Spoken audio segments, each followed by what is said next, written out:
Bonjour chers amis.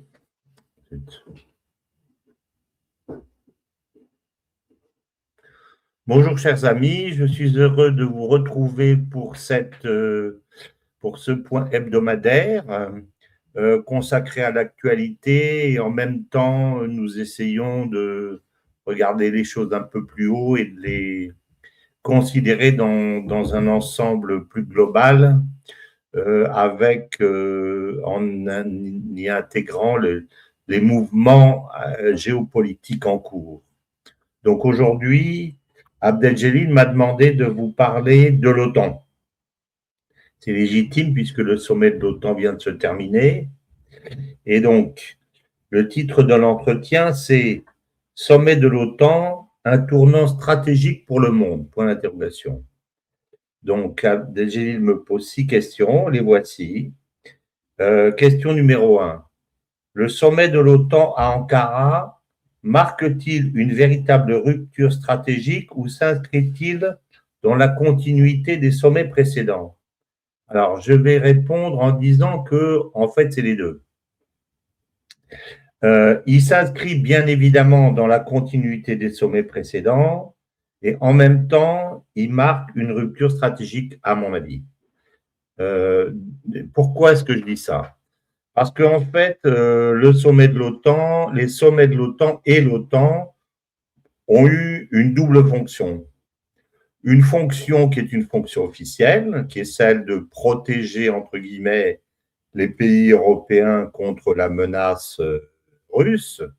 Et on sait que le pacte de Varsovie a été créé après l'OTAN, puisqu'il date de 1955 et l'OTAN, je crois que c'est 1949, me semble-t-il.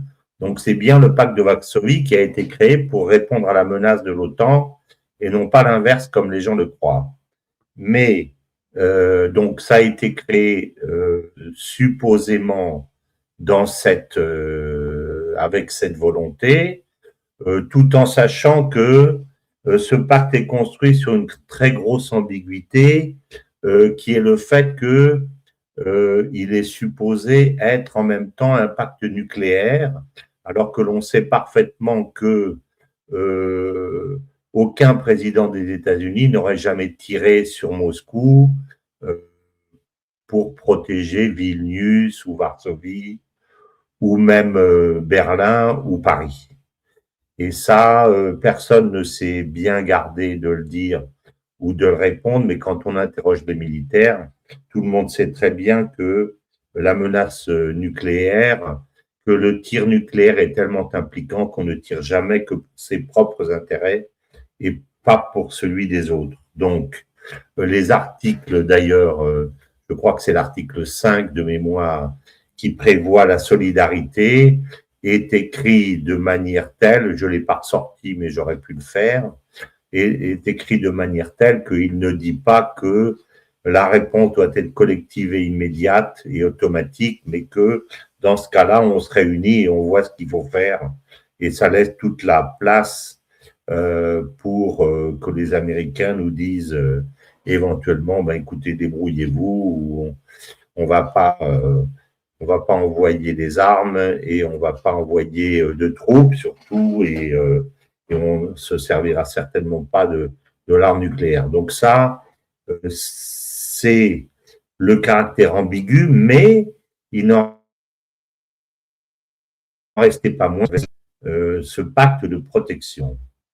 Mais en réalité, on sait très bien que la réalité du pacte de l'OTAN, ça sert à contenir et à tenir les Européens et en faire un vassal, si ce n'est une dépendance, si ce n'est un esclave des États-Unis, comme Brzezinski l'a très bien expliqué dans Le Grand Échiquier, et ça a été le bras armé de la colonisation américaine de l'Europe, et rien d'autre en fait. C'est pour ça que quand Trump, et on y reviendra un peu plus tard, dit que les Européens sont pas gentils parce que lui leur demande de venir l'aider sur l'Iran, et ils veulent pas le faire alors même qu'ils les aident sur l'Europe, c'est évidemment un mensonge. Quand ils exigent qu'ils payent leur part en disant que ce sont des ingrats parce qu'ils veulent pas payer, c'est évidemment un mensonge parce que en contrepartie de la supposée protection américaine, il y a une vassalisation européenne absolue, puisqu'on sait très bien que lorsque une puissance étrangère vous protège, en fait, ça veut dire qu'elle vous colonise. Il n'y a pas d'exemple de puissance étrangère qui ait protégé une puissance quelle qu'elle soit sans qu'il y ait eu la contrepartie politique, économique de la vassalisation. Et ça, c'est exactement ce qui se passe. Et ça s'est poursuivi et ça a perduré exactement conformément à ce que le général de Gaulle disait en 1963. Il disait le problème des colonisés, c'est qu'ils n'ont pas envie d'être décolonisés. Et il disait ça à propos de l'Europe et il savait exactement de quoi il voulait parler. Donc, dans ce sens-là, il y a une continuité. Mais par contre, il y a aussi une forme de rupture dans la mesure où Trump, en fait, je dirais, parle pratiquement sans masque, c'est-à-dire, il parle aux Européens d'une façon tellement, je dis, brutale, et en même temps, il les déteste tellement qu'on fait le, le discours de J.D. Vance l'année dernière à Munich, où il a dit en gros aux Européens, nous avons besoin de l'Europe, mais vous n'avez pas besoin de vous, sous-entendu parce que vous, enfin, pas sous-entendu, parce que vous défendez plus vos valeurs, et en gros, vous n'êtes plus des pays démocratiques et vous n'êtes plus surtout des pays conservateurs. Vous êtes acquis au mondialisme et par la même occasion, vous êtes nos ennemis. Donc, il y a en même temps cette dimension qui est tout à fait assumée de la part de Trump, et ça, c'est véritablement une rupture qui, à mon avis, pas tellement une rupture stratégique, mais une rupture par rapport à la relation que Trump souhaite avoir avec les pays de l'OTAN. Et je dirais pour conclure cette partie-là que, en fait, Trump déteste l'OTAN, comme il déteste l'Europe, il n'en veut pas. C'était tout à fait clair dans le document de sécurité nationale et dans le discours de Vance, mais il est revenu en arrière par rapport à sa position de départ. Et d'ailleurs, il avait fait, dès qu'il avait été élu, si on s'en souvient, il avait eu des phrases assez dures vis-à-vis de l'OTAN.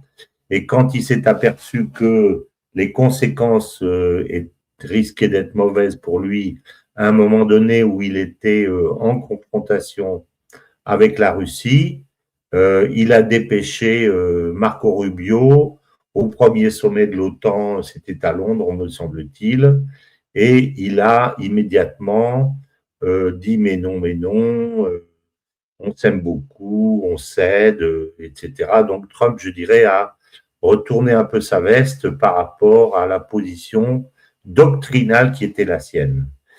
Mais donc voilà un peu le contexte. Donc pour résumer, en fait, ce qui est nouveau dans cette affaire, c'est, je dirais, essentiellement le fait que l'hypocrisie a disparu et que Trump montre parfaitement qu'il se sert des pays européens uniquement à cause de ses propres intérêts et que le reste, il s'en fiche complètement. Il n'y a plus cette espèce de sentiment assez faux, à mon avis, qu'il a toujours été, d'affectio societatis par rapport à l'Europe.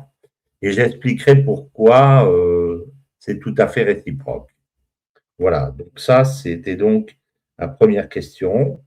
La deuxième question, Trump est-il en train de transformer l'OTAN en une alliance davantage fondée sur les intérêts américains que sur la solidarité entre alliés?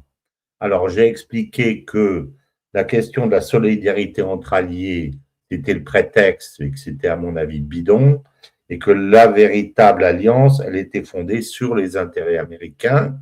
Mais je dirais que la question est assez intéressante parce qu'elle dit, est-il en train de transformer l'OTAN en une alliance davantage fondée sur les intérêts américains plutôt que sur la solidarité entre alliés? Alors, je dirais qu'il remet en scène le fait qui est le véritable effet que l'OTAN est une alliance fondée totalement sur les intérêts américains. Pourquoi? Ben parce que c'est la philosophie de Trump de ne pas prendre de gants avec ceux qui ne lui résistent pas. Autant il est capable d'être tout à fait amical et de trouver de la forme, les formes qu'il faut lorsqu'il est en face de Xi Jinping ou est en face de Poutine, qui sont des hommes forts, autant qu'il est en face des alliés européens, il ne met pas de gants et il constate simplement, et il le dit, que c'est les intérêts américains qui l'intéressent et c'est tout.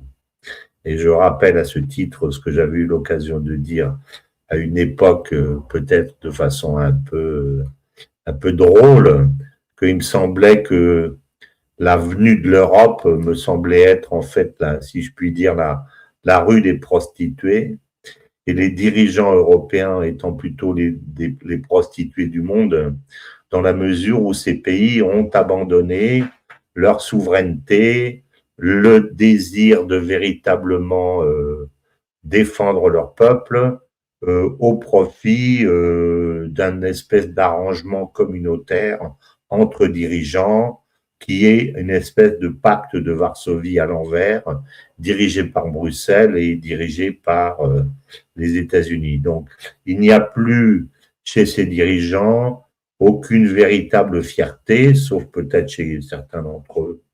C'est peut-être le cas chez les Italiens et chez les Espagnols, qui résistent un peu, mais chez les autres, il n'y a plus véritablement de fierté. Et donc, Trump ne les respecte pas et en fait, personne véritablement ne les respecte. Donc, Trump est-il en train de transformer l'OTAN en une alliance davantage fondée sur les intérêts américains que sur la solidarité entre alliés? Je dirais que Trump est en train de montrer que l'alliance a été toujours fondée sur les intérêts américains et non pas sur la solidarité entre alliés. Voilà la réalité, je pense, de ce qu'il faut dire de cette question. Alors, je veux rajouter une chose à ce titre, et je crois qu'il est très importante pour comprendre en fait quels sont les objectifs des Européens dans cette affaire. Les Européens, surtout par rapport à la guerre d'Ukraine, je dirais que la guerre d'Ukraine était une guerre qui était perçue par la Russie au moment où elle a commencé en 2022 et même en 2014, puisque cette guerre a effectivement commencé en 2014 et non pas en 2022. Elle était perçue dès 2014, à mon avis, à cause du coup d'État du Maïdan et de l'objectif qui était derrière, qui était de se servir de l'Ukraine pour détruire la Russie, comme une guerre existentielle. Et c'est la raison pour laquelle Poutine a construit son offre militaire progressivement et qu'il a fait tomber le masque en 2019 lorsqu'il a dévoilé les missiles hypersoniques qui lui donnaient la certitude que si la guerre allait aux extrêmes, il avait des chances de vaincre, puisqu'il avait les armes hypersoniques que les autres n'avaient pas. Mais aujourd'hui, je pense que cette guerre n'est plus une guerre qui est existentielle, parce que les Russes ont mis en place un système qui les assure qu'ils vont gagner cette guerre.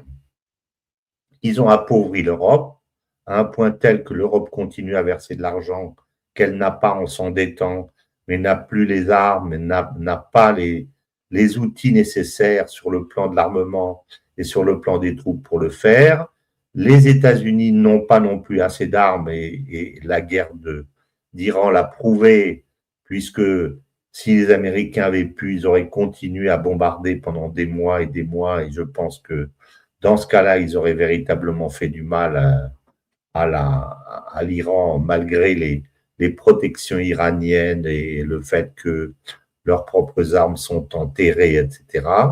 Mais donc, les Américains aujourd'hui sont extraordinairement affaiblis. Et donc, cette guerre aujourd'hui, elle sort du caractère existentiel pour les Russes. Par contre, elle est totalement existentielle pour les Européens. Pourquoi?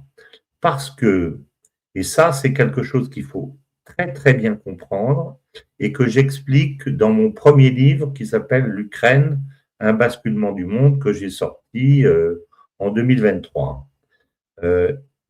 Cette guerre est existentielle pour les Européens et c'est la raison pour laquelle ils s'accrochent à Zelensky autant qu'ils peuvent et qui sont en train d'essayer de construire un espèce de système de fédération qui en fait n'est pas une fédération mais un système totalitaire, ni plus ni moins, parce qu'il veut interdire la liberté de penser, la liberté de parole, la liberté d'expression, il veut fédéraliser l'armée, il veut permettre au système européen d'aller chasser l'information dans les conversations privées, confère la disposition qui vient d'être votée ces derniers jours. Donc, on est véritablement en train de construire un système totalitaire. Et pourquoi est-ce que l'Europe construit ce système totalitaire et pourquoi est-elle dans une situation que j'appelle existentielle? Parce qu'elle se trouve en réalité confrontée d'une part à une Russie qui est un pays qui a choisi le conservatisme, c'est-à-dire la famille, l'État traditionnel, la protection des enfants, etc., etc. Les États-Unis ont choisi, dans une certaine mesure, puisque Trump n'a pas réussi à transformer totalement la société, mais il porte ces valeurs-là, et l'Europe est aujourd'hui le réceptacle des mondialistes, et en particulier, je dirais que le fait que la Russie ait mis dans la Constitution le fait que la famille, c'est un homme, une femme et des enfants, ses chefs, est absolu, est totalement absolu. Donc, ils sont aujourd'hui construits d'une façon telle que même si l'on voit que Zelensky est en train de perdre, qui n'applique pas les méthodes qui sont les méthodes traditionnelles des politiques, qui font qu'ils ont toujours deux fers au feu, celui pour dire oui et celui pour dire non. Et si jamais ils voient que l'une des tendances ne fonctionne pas, ils vont vite choisir l'autre tendance. Et l'autre tendance, évidemment, ça consisterait à aller se rapprocher de Poutine et à laisser tomber Zelensky. Or, c'est pas ce qu'ils font. Donc, c'est un système qui, sur le plan géopolitique, semble fou, mais qui s'explique, à mon avis, par cette différence culturelle absolument gigantesque, à tel point que je pense qu'il serait prêt à reprendre une phrase qui avait été prononcée à une époque par Madame Taubira, qui avait dit à quelqu'un qu'il s'était mis lui-même en dehors de la nature humaine, en dehors de l'humanité. Et je dirais que si on posait la question à ces progressistes atroces dont on a vu la philosophie, encore une fois, au moment des Jeux Olympiques, de la cérémonie d'ouverture des Jeux Olympiques, que je n'hésiterai pas à appeler sataniste, cette philosophie est une philosophie pour laquelle il n'y a aucune possibilité de négocier avec M. Poutine. Donc, Je pense qu'ils préféreront aller jusqu'au bout et s'enfoncer et se perdre avec Zelensky et avec son progressisme et avec leur progressisme plutôt que de changer leur fusil d'épaule. En gros, ils savent que si la Russie gagne cette guerre, eux, leur régime est fichu. Et c'est pour ça qu'ils se battent avec l'énergie du désespoir pour construire cette Europe qu'à mon avis, ils n'arriveront pas à construire puisque moi, je donne 6 mois peut-être pour que Kramatorsk et Sklaviansk soient tombés. Et à ce moment-là, l'issue de la guerre telle que les Russes l'ont souhaité aura été atteinte et les Russes auront le choix, c'est de dire aux Européens, est-ce que vous êtes d'accord pour qu'on arrête? Et je garde tout ce que j'ai pris du Donbass. Et si, comme je le crains, les Européens sont tellement obtus qu'ils ne veulent pas négocier, à ce moment-là, la Russie se servira du soutien de ces populations qui a été créée par cette campagne de dronisation sur les territoires russes qui a été organisée par l'Europe et bien évidemment, et ils iront jusqu'à Odessa. Et à ce moment-là, l'Ukraine disparaîtra puisque certains morceaux du reste auront été revendiqués par la Pologne ou par la Hongrie ou par la République tchèque en fonction des minorités qui existent dans la zone qui restera.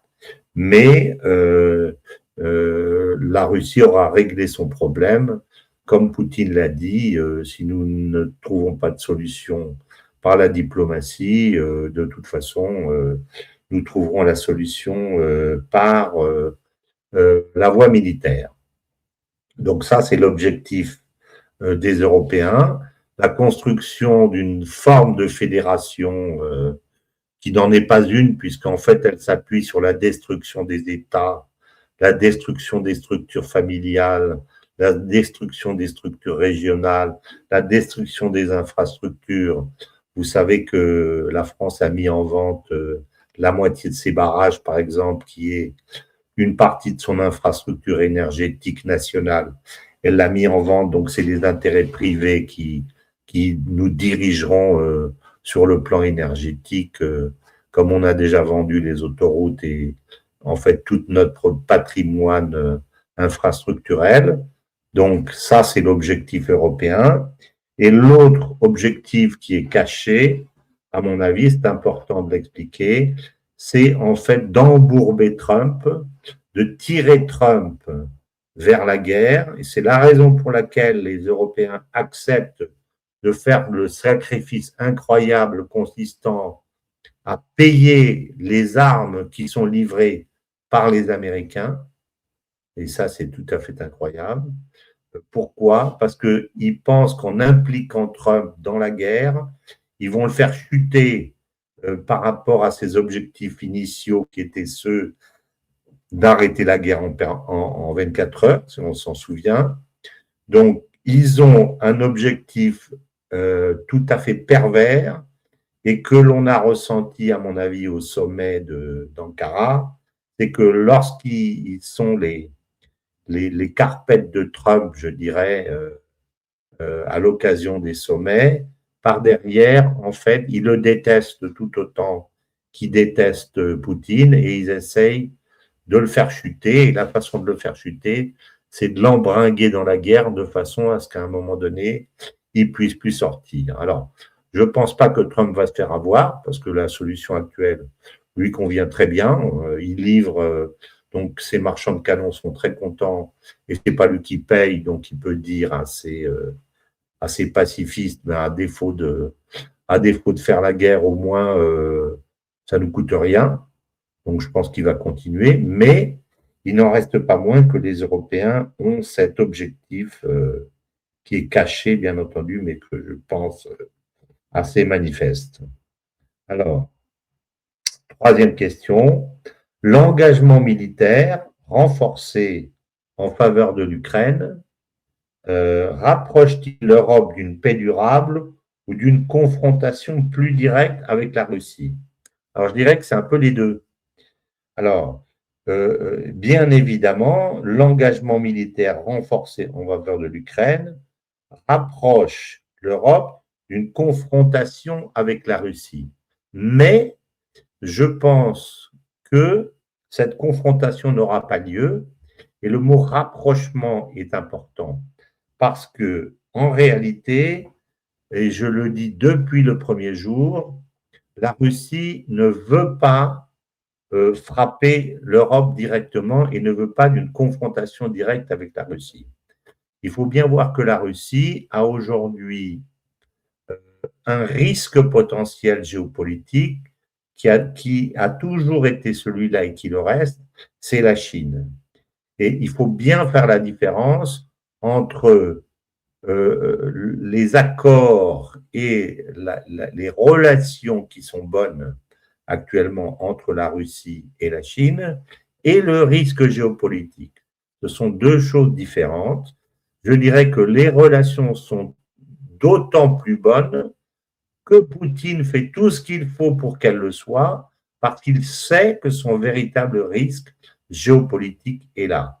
En fait, il sait très bien que à aucun moment l'Europe n'aura les moyens, avant un réarmement qui durera au moins 5 ou 10 ans, pour devenir, si elle le fait un jour et si elle a l'argent qu'il faut un jour, pour être une véritable puissance construite pour la guerre, ce qu'elle n'est pas, et ce qu'à mon avis, elle n'est pas capable de devenir, mais à supposer. Mais son véritable risque, c'est si jamais les relations avec la Chine se dégradent, que la Chine revendique une partie de son territoire à l'Est. Donc la Russie a besoin de deux choses. Elle a besoin de paix et de temps à l'Ouest pour pouvoir continuer à développer sa partie orientale de telle sorte qu'elle soit russifiée d'une façon de plus en plus forte. Et pour ça, il faut des infrastructures, il faut des trains, il faut des avions, il faut des industries, etc., etc.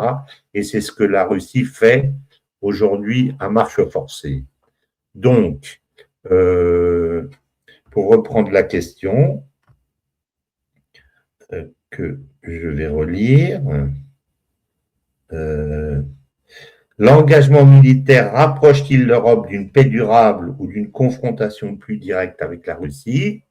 À mon avis, la Russie ne frappera jamais l'Europe, parce que si elle fait ça, elle se déséquilibre et du coup, elle va s'affaiblir dans son côté oriental, parce qu'elle va détourner ses forces et ses objectifs pour se défendre dans le cadre d'une guerre contre l'Ouest, et elle va affaiblir son flanc oriental face à une Chine qui pourrait à ce moment-là devenir hostile et l'attaquer, et ça serait la fin de la Russie.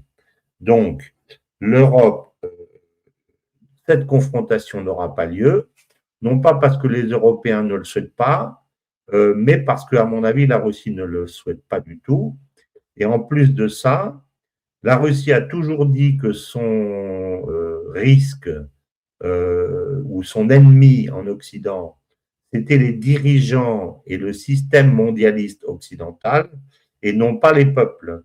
Et la Russie veut, et elle l'a dit, et Poutine l'a dit, que ce soit les peuples qui chassent les élites occidentales progressistes, alors que si il envoie des bombes, que ce soit des bombes nucléaires ou des bombes conventionnelles sur un certain nombre d'industries qui lui cassent les pieds aujourd'hui parce qu'elle fabrique les armes que Zelensky reçoit, évidemment, ça provoquerait exactement ce qui serait le cauchemar de Poutine, c'est-à-dire que les peuples qui aujourd'hui se disent pourquoi fait-on cette guerre, ces peuples-là, et à qui on essaye de dire les Russes vous en veulent, alors que c'est évidemment pas vrai, ces peuples-là se resserreraient autour de leurs dirigeants quoi qu'on fasse, dans un réflexe nationaliste, exactement comme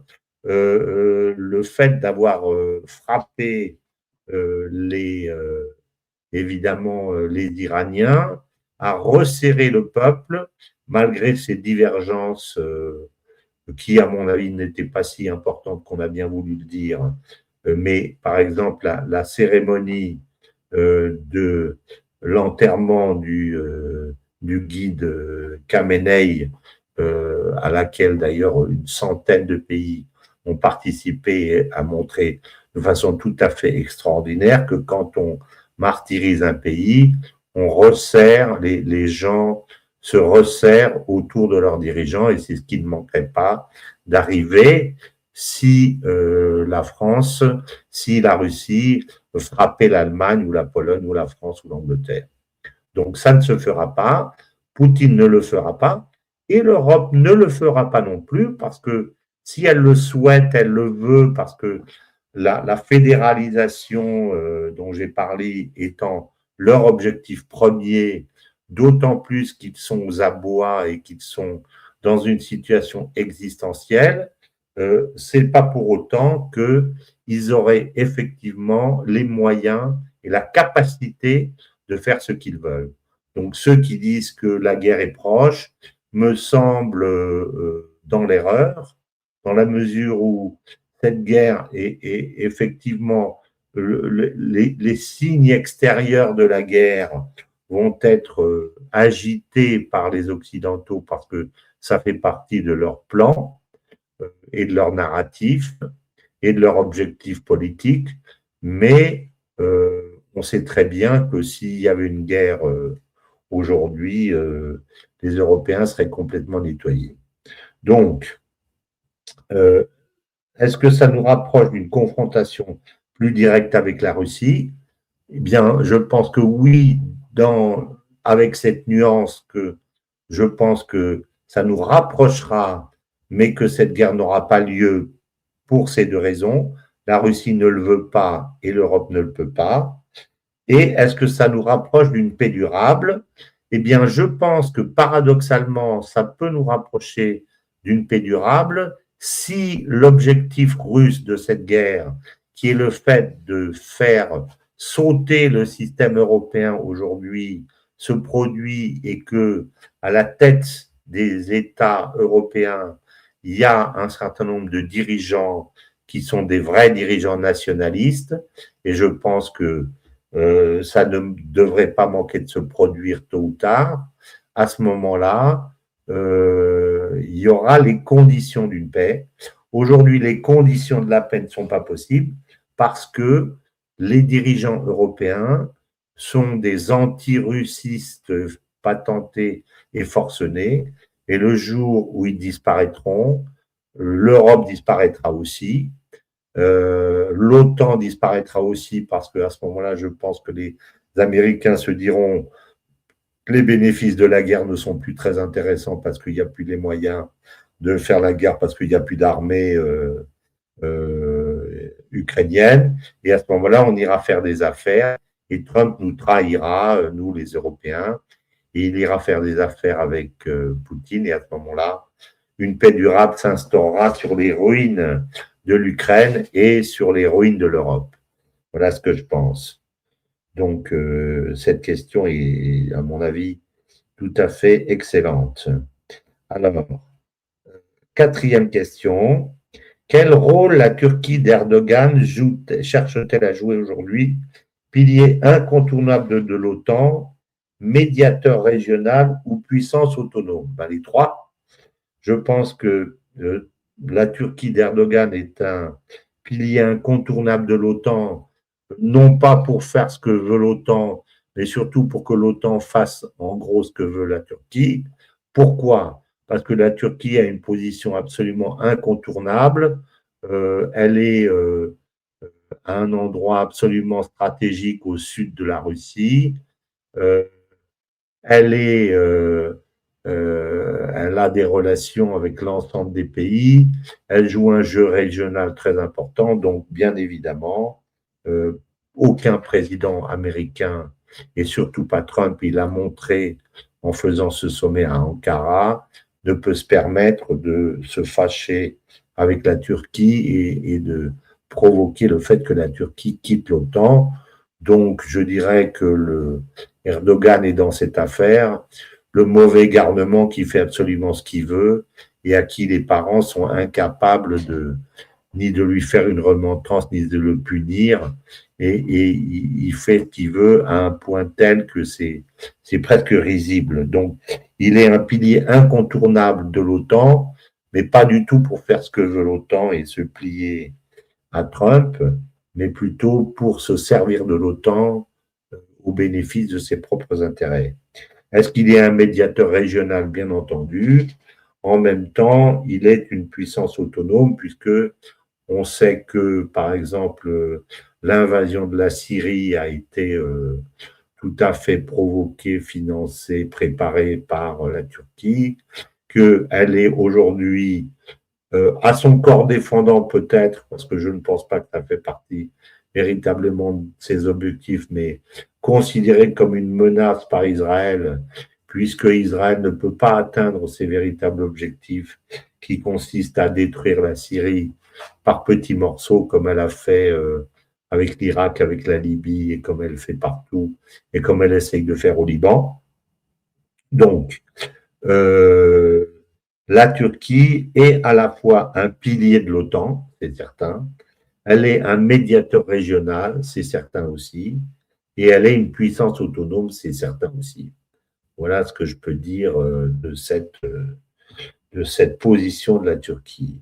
Alors, le Moyen-Orient en particulier, les tensions autour de l'Iran et d'Israël, a-t-il pesé sur les décisions et sur les priorités de ce sommet?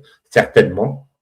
D'abord par le fait que ce sommet s'est tenu à Ankara et évidemment Trump a choisi de le faire à Ankara et je pense qu'il avait prévu de bombarder l'Iran au moment du sommet parce qu'il ne manque pas une occasion parce que ça fait partie de son jeu d'humilier les Européens, alors que les Européens lui avaient dit que c'était pas leur affaire et que c'était son affaire. Et il leur a dit, je crois, je vous défends, je vous protège, je fais tout pour vous. Et quand je vous demande un petit bisou, sous-entendu un coup de main pour aller attaquer l'Iran, vous refusez de me le donner, alors même qu'il s'est bien gardé de les prévenir et qu'il a attaqué l'Iran sans même le dire aux Européens. Donc Trump est, je dirais, d'un cynisme absolument absolu, et aucun des dirigeants européens ne le lui dit et ne refuse ce sommet qui n'a pas lieu d'être dans ces conditions et qui aurait dû ne pas parler seulement du coup de l'Iran et d'exclure l'Iran de la négociation, puisque au départ, Trump avait bien lancé cette guerre sans y intégrer l'OTAN. Donc, si on reprend la question, le Moyen-Orient a-t-il pesé, l'Iran et Israël a-t-il pesé sur les décisions et les priorités de ce sommet? Dans une certaine mesure, puisque Trump a essayé de pousser les Européens, et d'ailleurs il y a eu une déclaration commune que je n'ai pas eu le temps de lire, donc je ne sais pas si elle parle de l'Iran, mais je pense qu'elle doit parler de l'Iran dans la mesure où elle doit dire que les pays sont unis, etc. Mais évidemment, ça ne change pas le fond des choses. Et là, on est dans une partie, je crois, très hypocrite, où les Européens n'ont pas changé leur positionnement sur le fond et ils n'accepteront pas. Ils ont pris une position assez ambiguë, qui est la position de la France, en disant qu'ils étaient prêts à participer à la reconstruction lorsque ce serait la paix. Sous-entendu, on n'est pas dedans, mais on est dedans quand même. Ou alors on est dedans, mais on n'est pas dedans. Enfin, c'est une espèce de position qui n'est pas claire parce que les Européens ne font pas véritablement, sont totalement exclus des négociations. Ils font pas partie, ils n'ont pas proposé de plan de paix, ils sont pas allés voir les Iraniens. Donc, en fait, ils sont inutiles. Mais par contre, l'un des objectifs du sommet, et ça c'est important, c'est pas par rapport à l'Iran, mais c'est par rapport à l'Ukraine, avec le vote de 70 milliards par an, qui est énorme, de la part des Européens. Donc ça va continuer, je pense, à provoquer l'affaiblissement la ruine de l'Europe. Et ça sert évidemment les objectifs de Vladimir Poutine, jusqu'à temps, et l'objectif iranien, évidemment, jusqu'à temps que Slaviansk et Kramatorsk soient tombés. Et à ce moment-là, on sera dans une toute autre partie où les Européens auront le choix entre accepter une défaite cuisante et très humiliante ou refuser de telle sorte que les Russes finissent de conquérir ce qui les intéresse de la Novorossia jusqu'à Odessa. Et à ce moment-là, la défaite des Européens sera encore plus cuisante. Voilà. Alors, dernière question. Après ce sommet, allons-nous vers un nouvel ordre mondial dominé par les blocs militaires ou existe-t-il encore une place pour la diplomatie et le droit international? Alors, je dirais qu'aujourd'hui, il n'existe aucune place pour la diplomatie et pour le droit international. Euh, euh, Trump a expliqué de toute façon qu'il s'en fiche complètement, qui servira ses intérêts uniquement, mais surtout, on voit de plus en plus que il ne tient en aucune façon sa parole et qu'il est capable de dire une chose et son contraire à quelques jours ou à quelques heures près. Et ça, je pense que c'est extraordinairement déstabilisant, pas pour les Iraniens, ni pour les Russes, ni pour les Chinois qui le connaissent par cœur, mais pour tout le reste du monde. Et je pense que ça participe à la déstabilisation et à la destruction de l'image et de la position géopolitique des États-Unis, même si, et j'ai eu l'occasion de l'expliquer à d'autres reprises, à mon avis, Trump n'est que je dirais, le dernier mauvais défenseur d'une position américaine qui a bien été dégradée avant lui par ses prédécesseurs. L'affaire Epstein ne date pas de Trump. Le canal de Panama acheté par les Chinois, ça ne date pas de Trump. La suprématie chinoise en Amérique latine, en Afrique, en Asie, ça ne date pas de Trump. Le monopole des terres rares, ça ne date pas de Trump. Et l'industrialisation forcenée de la Chine au détriment de l'industrialisation de l'Europe et des États-Unis, ça ne date pas de Trump. Donc, Trump, en fait, est un peu le dernier à qui on a donné le bâton pour essayer de remettre un peu de l'ordre, mais je pense qu'il s'y est très mal pris et qu'il fallait qu'il laisse tomber, et ça qui était dans la doctrine, qu'il laisse tomber un certain nombre des théâtres extérieurs pour se concentrer sur son marché intérieur, l'économie, la réindustrialisation, la santé, la paix, la formation, la réindustrialisation. C'était ça, évidemment, qui devait être les priorités de Trump. Et je dirais que dans ce sens-là, les Européens ont très très bien joué leur sale coup parce qu'ils l'ont poussé petit à petit dans la guerre d'Ukraine, alors qu'il voulait en sortir au début, et c'est ce qu'il avait dit. Et ils l'ont poussé aussi, et là, il s'est même poussé tout seul sans qu'on ait besoin de le pousser. Et là, je pense que c'est plutôt les Chinois qui l'ont poussé dans la guerre avec l'Iran, parce qu'encore une fois, euh, il est probable que le rapprochement préparé par les Chinois entre l'Iran et l'Arabie saoudite était tellement manifeste que Trump ne pouvait pas ne pas réagir, mais surtout, s'il avait voulu déstabiliser l'Iran, et si l'Iran était une menace stratégique parce que les Chinois étaient en train petit à petit d'aspirer tout le Moyen-Orient avec l'Iran, il fallait déstabiliser l'Iran d'une autre façon que celle qu'il a faite, qui était, je dirais, la plus stupide qui soit.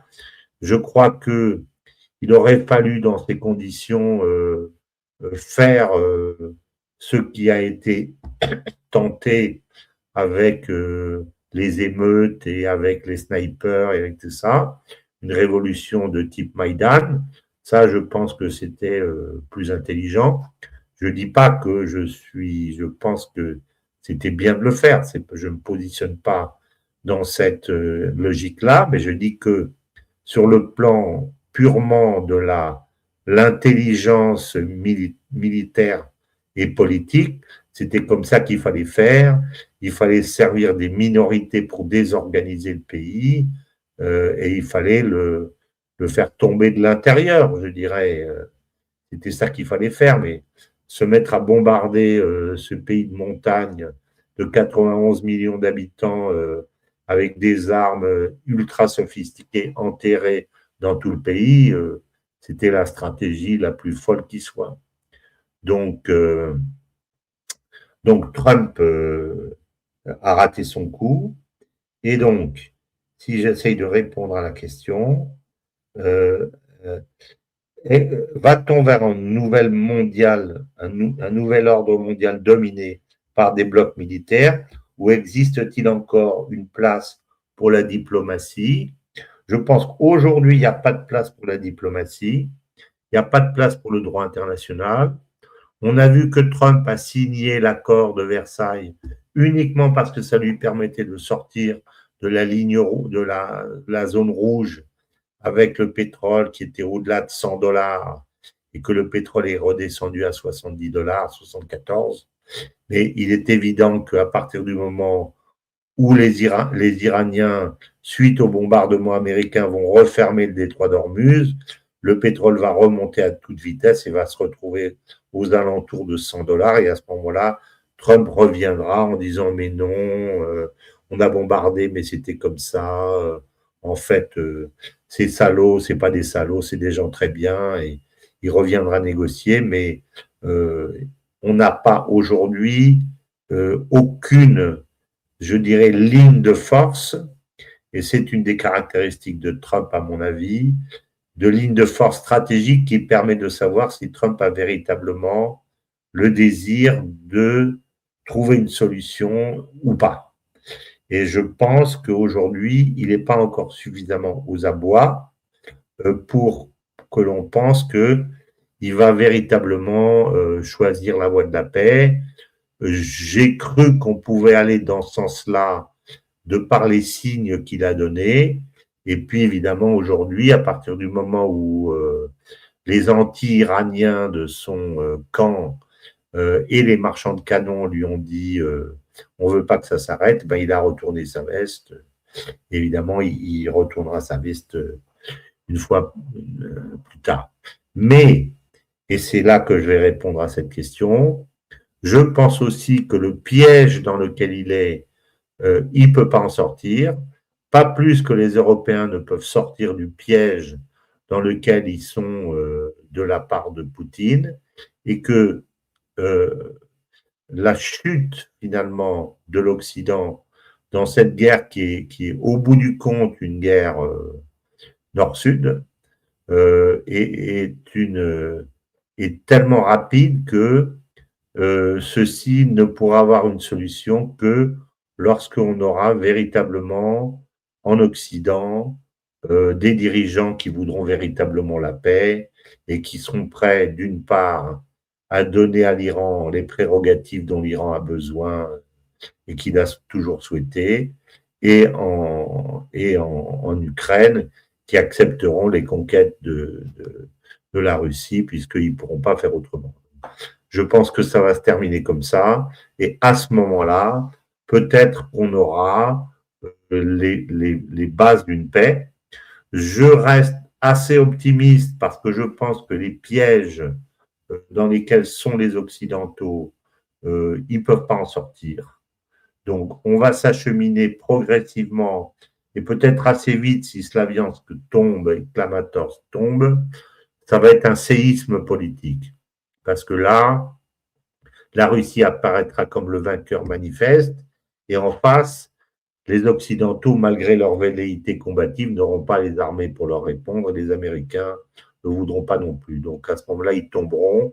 De même, si le pétrole remonte aux environs de 100 ou 110 dollars, comme c'est les Iraniens qui ont le doigt sur le bouton rouge de la bombe nucléaire économique, à ce moment-là, les Américains sont obligés d'accepter les conditions iraniennes comme ils l'avaient fait au moment où Trump a signé cet accord. Donc, on va y être obligé.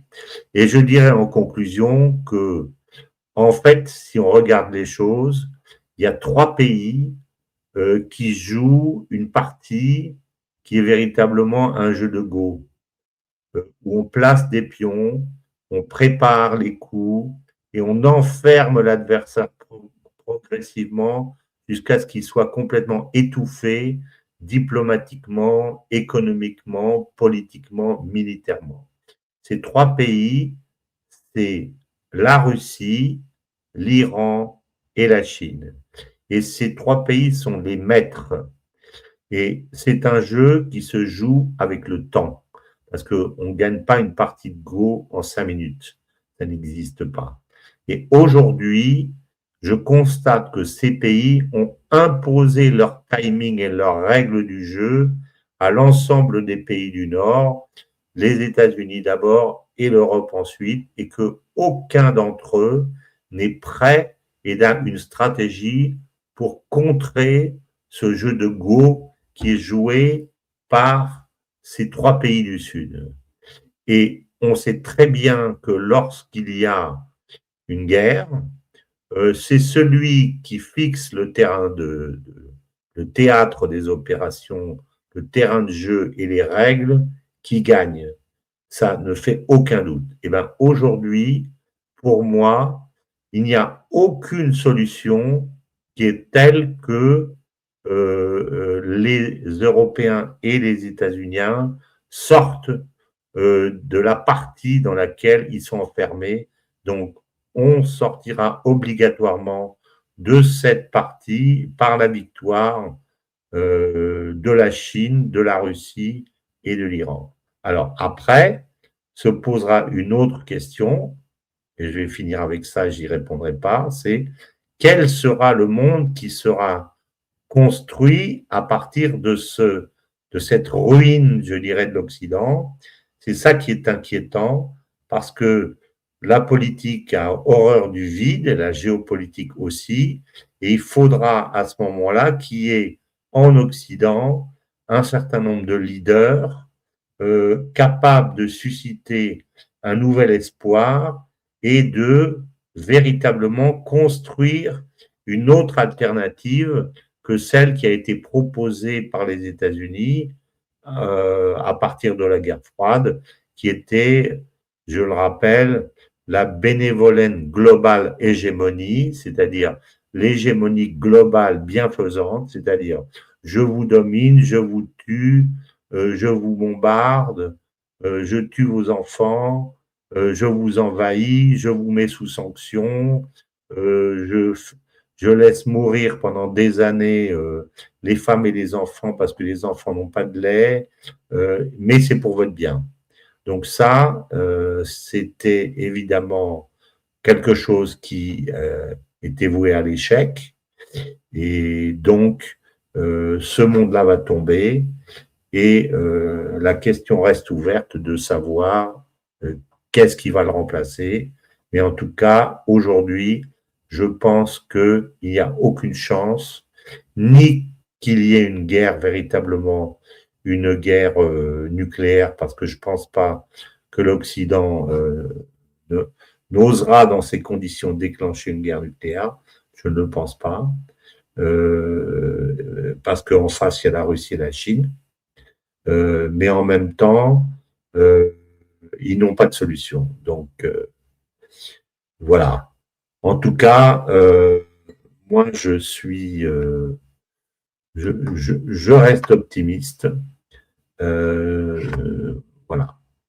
Eh bien, merci donc à Abdeljelil pour ces magnifiques questions, très intéressantes. Et je vous dis à la semaine prochaine. Au revoir.